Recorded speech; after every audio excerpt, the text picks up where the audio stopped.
Trichy Tamil News. டிபிசியின் தலைப்புச் செய்திகள். 2025ஆம் ஆண்டின் இறுதிப் பகுதியில் மாகாண சபை தேர்தல்கள் நடத்தப்படும் என்று இலங்கை தமிழரசுக் கட்சியின் பாராளுமன்ற உறுப்பினர்களிடத்தில் ஜனாதிபதி அனுரகுமார உறுதியளித்துள்ளார். 52 பேரின் எலும்புக்கூடுகள் மீட்கப்பட்டதை அடுத்து நீதிமன்ற உத்தரவின் பேரில் மூடப்பட்ட கொக்கு தொடுவாய் மனித புதைகுழி தொடர்பில் உண்மையை வெளிப்படுத்தி நீதி வழங்குமாறு கோரி போரினால் பாதிக்கப்பட்ட தமிழர்களின் தாய்மார் ஆர்ப்பாட்டம் நடத்தியுள்ளனர். யாழ்ப்பாணம் பலாலி சர்வதேச விமான நிலையத்தினூடாக பயணிக்கும் விமான பயணிகள் அங்கு கடமை புரியும் அதிகாரிகளினால் அசௌகரியங்களை எதிர்கொண்டால் முறைப்பாடு செய்ய புதிய தொலைபேசி இலக்கங்கள் அறிமுகப்படுத்தப்பட்டுள்ளன. அவைகள் இன்றைய டிபிசியின் தலைப்புச் செய்திகள். வணக்கம், நீங்கள் இணைந்திருப்பது டிபிசியின் காலை தமிழ் செய்திகளுடன். இனி விரிவான செய்திகளை பார்ப்போம். 2025ஆம் ஆண்டின் இறுதிப் பகுதியில் மாகாண சபை தேர்தல்கள் நடத்தப்படும் என்று ஜனாதிபதி அனுரகுமார திசாநாயக்க உறுதியளித்துள்ளார். புதிய அரசியலமைப்பு உருவாக்கப்படும் வரை 13ஆம் திருத்தச் சட்டமும் மாகாண சபை முறைமையும் தொடரும் என்றும் அவர் குறிப்பிட்டுள்ளார். ஜனாதிபதி அனுரகுமார திசாநாயக்கவுக்கும் இலங்கை தமிழரசுக் கட்சி பாராளுமன்ற உறுப்பினர்களுக்கும் இடையிலான சந்திப்பு ஜனாதிபதி அலுவலகத்தில் நடைபெற்றது. சிவஞானம் ஸ்ரீதரன், பத்மநாதன், சத்தியலிங்கம், சண்முகநாதன், குகதாசன், சாணக்கியன், ராசமாணிக்கம், ஞானமுத்து ஸ்ரீநேசன், கவீந்திரன், கோடீஸ்வரன், இளையதம்பி ஸ்ரீநாத், துரைராசா, ரவிகரன் ஆகியோர் கலந்து கொண்டனர். இதன்போது இலங்கை தமிழரசுக் கட்சி உறுப்பினர்கள் நீண்ட காலமாக வடக்கு மற்றும் கிழக்கு மக்களின் முகம் கொடுத்து வரும் பிரச்சினைகள் குறித்து ஜனாதிபதியிடம் விளக்கம் அளித்தனர். தமிழ் மக்களின் இனப்பிரச்சினைக்கான தீர்வாக இணைந்த வடகிழக்கில் சுய நிர்ணய உரிமையுடன் கூடிய சமஷ்டி அடிப்படையிலான தீர்வை வழங்க வேண்டும் என்பதே தமிழரசுக் கட்சியின் நிலைப்பாடாக இருக்கிறது என்பதை சுட்டிக்காட்டினார்கள். இதன்போது புதிய அரசியலமைப்பு உருவாக்கப்படுகையில் அதில் தமிழ் மக்கள் ஏற்றுக்கொள்ளக்கூடிய தீர்வு உள்வாங்கப்படும். அச்செயற்பாட்டின் போது தமிழ் தேசிய கட்சிகளின் பிரதிநிதிகளுடன் இது பற்றி நிச்சயமாக கலந்துரையாடப்படும் என்று ஜனாதிபதி உறுதியளித்தார். புதிய அரசியலமைப்பு உருவாக்கப்படும் வரை அரசியல் அமைப்புக்கான 13ஆம் திருத்தச் சட்டமும் மாகாண சபை முறைமையும் தொடரும் என்றும் இவ்வருடம் 2 தேர்தல்கள் நடத்தப்பட்டதன் காரணமாக உடனடியாக மாகாண சபை தேர்தல்களை நடத்துவது சாத்தியமில்லை என்றும் ஜனாதிபதி குறிப்பிட்டுள்ளார். உயர் நீதிமன்ற உத்தரவுக்கு அமைய அடுத்த வருட ஆரம்பத்தில் உள்ளூராட்சி மன்ற தேர்தல்களும் அடுத்த வருடத்தின் இறுதியில் மாகாண சபை தேர்தல்களும் நிச்சயமாக நடத்தப்படும் என்றும் ஜனாதிபதி உறுதியளித்தார். நீண்ட காலமாக தடுத்து வைக்கப்பட்டிருக்கும் அரசியல் கைதிகளை விடுவிப்பதற்கு உடனடியாக நடவடிக்கை எடுக்க வேண்டும். அத்தோடு கடந்த காலங்களில் பயங்கரவாத தடை சட்டத்தின் கீழ் தடுத்து வைக்கப்பட்டிருக்கும் அரசியல் கைதிகளுக்கு மேலதிகமாக தற்போது அச்சட்டத்தின் கீழ் இடம்பெறும் கைதிகள் குறித்தும் குழுவினர் ஜனாதிபதியிடம் தெரிவித்தார்கள். அப்போது ஜனாதிபதி பயங்கரவாத தடை சட்டத்தை நீக்க வேண்டும் என்ற தமது கடந்த கால நிலைப்பாட்டில் தாம் உறுதியாக இருப்பதாகவும் அச்சட்டத்தை நீக்கி சர்வதேச நியமனங்களுக்கு அமைவாக பிரிதொரு சட்டத்தை கொண்டு வருவதற்கு நடவடிக்கை எடுக்கப்படும் என்றும் குறிப்பிட்டார். வலிந்து காணாமலாக்கப்படல் சம்பவங்கள் தொடர்பில் ஜனாதிபதியின் கவனத்துக்கு கொண்டு வந்திருந்தார்கள். அப்போது காணாமலாக்கப்பட்ட அலுவலகத்தின் செயற்பாடுகள் திருப்தி அளிக்கின்றனவா என்று கேள்வி எழுப்பினார் ஜனாதிபதி. அச்சமயத்தில் அந்த அலுவலகத்துக்கு சட்ட நடவடிக்கை எடுக்கக்கூடிய அதிகாரம் இல்லை என்பதாலும் கடந்த கால ஆணைக்குழுக்களின் செயற்பாடுகளினாலும் பாதிக்கப்பட்ட தரப்பினர் காணாமல் போனோர் பற்றிய அலுவலகத்தின் மீது நம்பிக்கை இழந்திருப்பதாகவும் குறிப்பிட்டதோடு நீதிமன்ற பொறிமுறை ஒன்று அவசியம் என்பதையும் வலியுறுத்தினார்கள் குழுவினர். மகாவலி குடியேற்றம், தொல்பொருள் திணைக்களம், வன இலாக்கா, கடற்தொழில் பாதுகாப்பு படையினர் உள்ளிட்ட தரப்புகளால் கையகப்படுத்தப்பட்டுள்ள காணிகளை உரிய தரப்புகளுடன் கலந்துரையாடி விடுவிப்பதற்கு நடவடிக்கைகளை எடுப்பதாகவும் ஜனாதிபதி உறுதியளித்துள்ளார். கல்முனை வடக்கு பிரதேச செயலகம் தொடர்பில் ஏற்கனவே அமைச்சரவையில் தீர்மானம் மேற்கொள்ளப்பட்டிருக்கும் நிலையில் இன்னமும் அங்கு கணக்காளர் ஒருவர் நியமிக்கப்படவில்லை என்ற விடயத்துக்கு பொது நிர்வாக அமைச்சின் செயலாளருடன் கலந்துரையாடி இதற்கு உடனடியாக தீர்வு வழங்குவதாக ஜனாதிபதி மேலும் தெரிவித்துள்ளார். வடகிழக்கு மாகாணங்களின் அபிவிருத்திக்கு தான் முன்னுரிமை வழங்குவேன் என்றும் ஆளும் கட்சி மற்றும் எதிர்க்கட்சி உறுப்பினர்கள் என்ற வேறுபாடின்றி சகலருக்கும் ஒரே விதமாக அபிவிருத்தி நிதி ஒதுக்கீடு செய்யப்படும் என்றும் ஜனாதிபதி இதன்போது தெரிவித்தார். இந்த நிலையில் கடந்த காலத்தில் இருந்த ஜனாதிபதிகளிடத்தில் தெரிவித்த கருத்துக்களையே ஜனாதிபதி அனுரகுமாரவிடத்திலும் குறிப்பிட்டுள்ளோம். அவர் அந்த விடயங்கள் தொடர்பில் வாக்குறுதிகளை வழங்கியுள்ளார். ஆகவே அவற்றை முன்னெடுப்பார் என்ற எதிர்பார்ப்பு எமக்குள்ளது. அத்துடன் தொடர்ச்சியாக அவருடன் பேச்சுக்களை நடத்துவதற்கும் எதிர்பார்த்துள்ளோம் என்றும் சாணக்கியன் தெரிவித்துள்ளார்.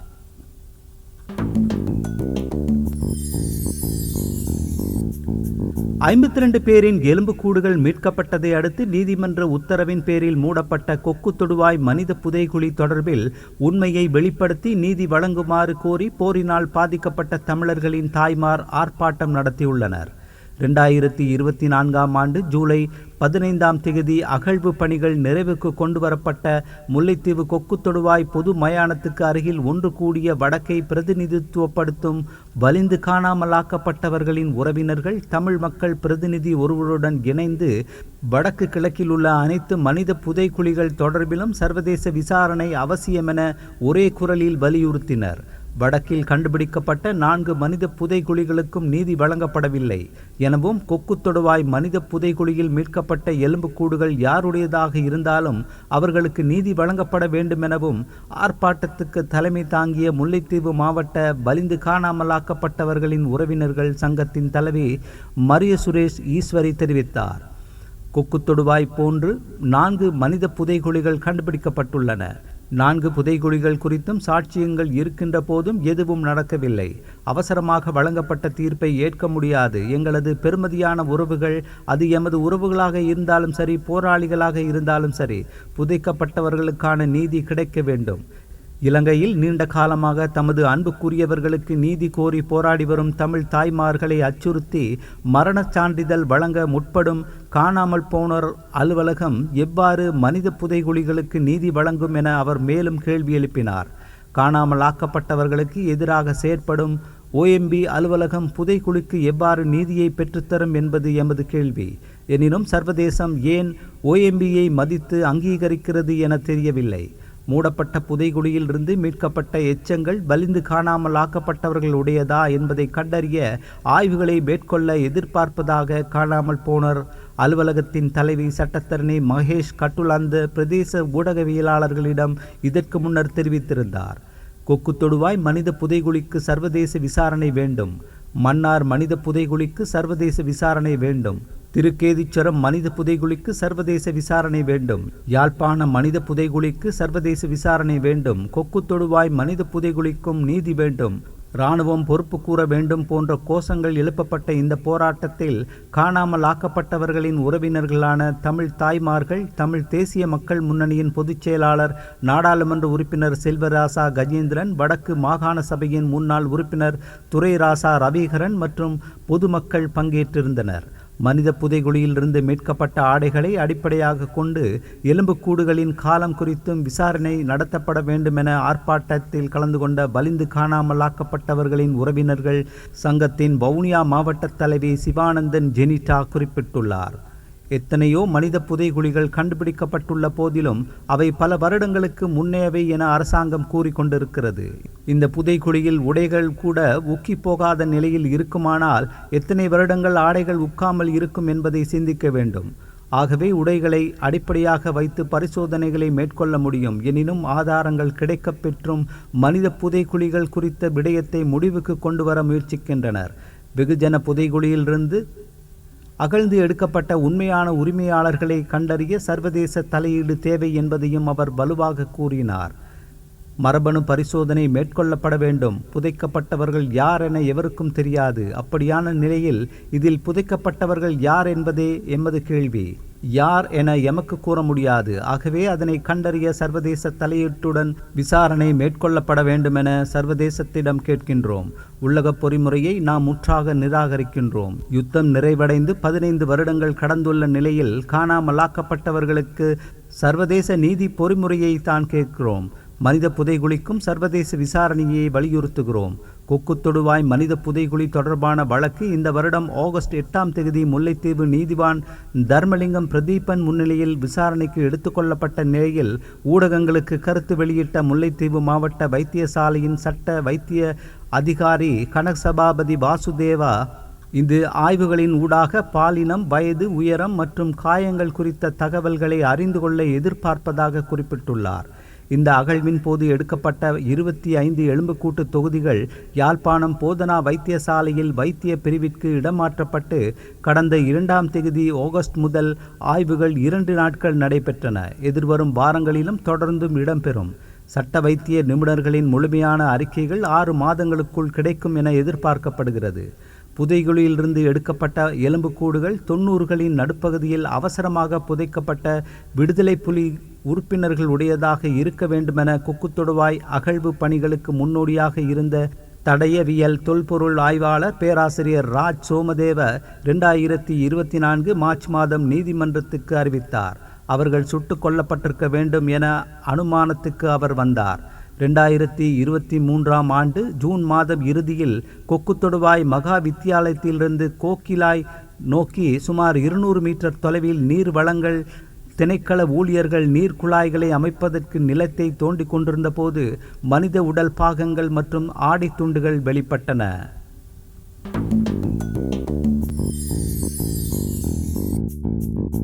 யாழ்ப்பாணம் பலாலி சர்வதேச விமான நிலையத்தின் ஊடாக பயணிக்கும் விமான பயணிகள் அங்கு கடமை புரியும் அதிகாரிகளினால் அசௌகரியங்களை எதிர்கொண்டால் முறைப்பாடு செய்ய புதிய தொலைபேசி இலக்கங்கள் அறிமுகப்படுத்தப்பட்டுள்ளன. அதற்கமைய 077-465-3915 என்ற இலக்கத்துக்கு அழைத்து விமான நிலையத்தின் செயற்பாட்டு முகாமையாளர் அமர்துங்க என்பவரை தொடர்பு கொள்ள முடியும் என கூறப்பட்டுள்ளது. அல்லது 0212219373 என்ற இலக்கத்துக்கு அழைத்து வடமாகாண ஆளுநர் அலுவலகத்தில் முறைப்பாட்டை பதிவு செய்ய முடியும். இதேவேளை மேற்குறிப்பிட்ட தொலைபேசி இலக்கங்களை வடக்கு மாகாண ஆளுநர் நா. வேதநாயகன் அறிமுகப்படுத்தியுள்ளமை குறிப்பிடத்தக்கது.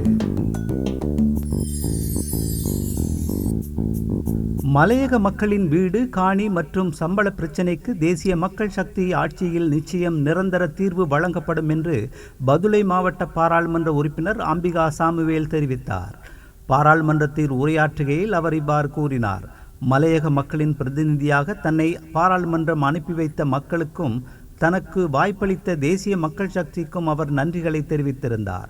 மலையக பெருந்தோட்ட தொழிலாளர்கள் தொடர்ச்சியாக ஏமாற்றப்பட்டு வந்துள்ளனர் எனவும் நிரந்தர தீர்வுகளுக்கு பதிலாக அவர்களுக்கு தற்காலிக தீர்வுகளே வழங்கப்பட்டுள்ளன எனவும் நிரந்தர தீர்வுகளை காண்பதே தனது நோக்கம் எனவும் தனது முதலாவது பாராளுமன்ற உரையில் அம்பிகா விவரித்தார். மலையக தமிழர்கள் என்ற அடையாளத்துடன் இலங்கையர் என்ற ரீதியில் எமது மக்கள் தேசிய நீரோட்டத்தில் இணைக்கப்பட்டு கல்வி, விளையாட்டு உட்பட அனைத்து துறைகளிலும் எமது சமூகமும் பிரகாசிக்க வேண்டும். இதற்குரிய வாய்ப்பை தேசிய மக்கள் சக்தி பெற்றுக் கொடுக்கும் என்று தனது முதல் பாராளுமன்ற உரையில் அம்பிகா தெரிவித்தார்.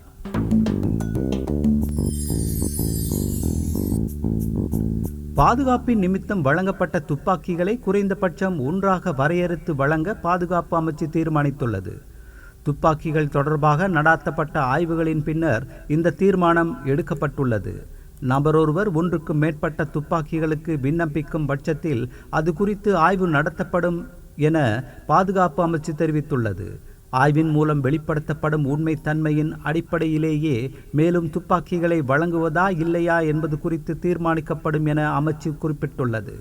புலனாய்வு பிரிவினால் இந்த பாதுகாப்பு ஆய்வு முன்னெடுக்கப்படும்.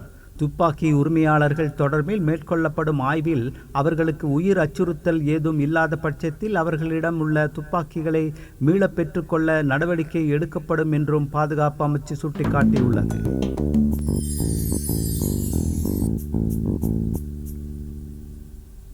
அரசாங்கத்தின் கொள்கை பிரகடனம் தொடர்பான தீர்மானம் பாராளுமன்றத்தில் வாக்கெடுப்பின்றி ஏகமனதாக நிறைவேற்றப்பட்டது. அரசாங்கத்தின் கொள்கை பிரகடனம் தொடர்பான விவாதம் நேற்று முன்தினம் காலை 9:30 மணி முதல் மாலை 5:30 மணி வரையும், நேற்று காலை 9:30 மணி முதல் மாலை 5 மணி வரையும் 2 நாள் விவாதமாக நடைபெற்றது.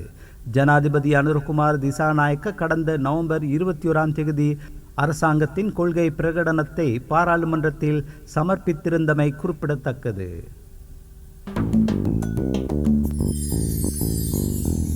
பிரான்ஸ் பிரதமர் மிஷேல் பார்னியருக்கு எதிராக வரலாற்று சிறப்புமிக்க நம்பிக்கையில்லா வாக்கெடுப்பு நிறைவேற்றப்பட்டதை அடுத்து பிரெஞ்சு அரசாங்கம் கவிழ்ந்தது.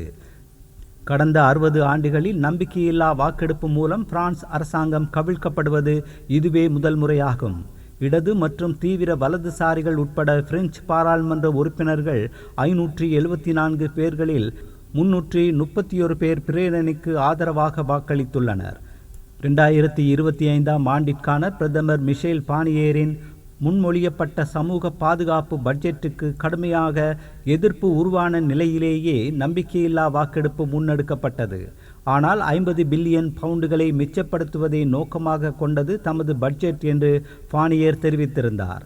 மட்டுமின்றி பாராளுமன்ற உறுப்பினர்களிடமிருந்து ஆதரவை பெற தவறிய போதிலும் ஜனாதிபதி ஆணை மூலம் பட்ஜெட்டை நிறைவேற்றுவேன் என்று பானியேர் உறுதியாக தெரிவித்திருந்ததே எதிர்க்கட்சிகளை கோபம் கொள்ள வைத்துள்ளது. சர்வாதிகாரியாக செயல்படுவதாக குற்றம் சாட்டப்படும் மேக்ரோன் நிர்வாகத்தின் கீழ் இப்படியான நடவடிக்கைகள் சாதாரணம் என்றே கூறுகின்றனர். பிரதமர் மிஷேல் பானியேர் தற்போது பிரான்சின் மிக குறுகிய காலம் பிரதமராக இருந்தவர் என்று அறியப்பட உள்ளார். பிரதமர் மிஷேல் பானியேரின் அரசாங்கம் கவிழ்ந்துள்ளது. ஜனாதிபதி இமானுவேல் மேக்ரானுக்கு கடும் பின்னடைவாகவே இது பார்க்கப்படுகிறது. தற்போது மேக்ரான் புதிய பிரதமரை அறிவிக்கும் நிலைக்கு தள்ளப்பட்டுள்ளார். தேர்தல் விவகாரத்தில் ஜெர்மனியும் பரிதாபமான நிலையில் தள்ளப்பட்டிருக்க தற்போது பிரான்சின் அரசியல் சூழல் ஐரோப்பிய ஒன்றியத்தின் மிகப்பெரிய வெற்றிடத்தை ஏற்படுத்தும் என்று கூறப்படுகிறது. மட்டுமின்றி அமெரிக்காவில் மீண்டும் டொனால்ட் ட்ரம்ப் ஜனாதிபதியாக பொறுப்பேற்கவிருக்கும் நிலையில் ஐரோப்பிய வல்லரசு நாடுகள் பின்னடைவை சந்தித்து வருவது கவனம் பெற்றுள்ளது. மேலும் பிரான்சில் புதிதாக தெரிவாகும் பிரதமரும் தற்போதைய அதே நெருக்கடியை எதிர்கொள்ள நேரிடும். மட்டுமின்றி ஜூலை மாதத்திற்கு முன்னர் புதிதாக நாடாளுமன்றத்துக்கான தேர்தலையும் முன்னெடுக்க முடியாத சூழலும் உருவாகியுள்ளது குறிப்பிடத்தக்கது. அந்த செய்திகளோடு நிறைவுக்கு வருவது டிபிசியின் இன்றைய காலை தமிழ் செய்திகள். மீண்டும் மாலை செய்திகளோடு சந்திப்போம். வணக்கம்.